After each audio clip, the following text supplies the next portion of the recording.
നമസ്കാരം. നമ്മളെ energy absorbing എന്ന് കേട്ടിട്ടുണ്ടല്ലോ എല്ലാവരും.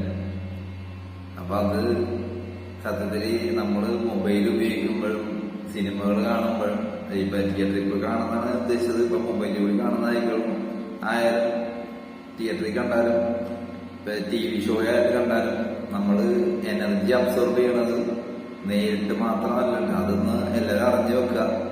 നെഗറ്റീവ്സ് എന്തൊക്കെ മറ്റുള്ളവർക്ക് സംഭവിക്കുന്നത് നമ്മൾ ഏതൊക്കെ രീതിയിൽ കാണുന്നു അതെല്ലാം നമ്മൾ അട്രാക്ട് ചെയ്യും, നമ്മൾ അബ്സോർബ് ചെയ്യും.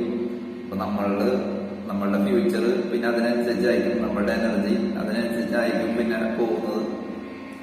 ആ ഒരു വൈബ്രേഷൻ നമ്മുടെ ബോഡിയിൽ നിന്ന് സ്പ്രെഡ് ആയി കഴിഞ്ഞ് കഴിഞ്ഞാൽ പിന്നുള്ള ലൈഫ് നമുക്ക് അതനുസരിച്ചാണ് പോയിക്കൊണ്ടിരിക്കുന്നത്.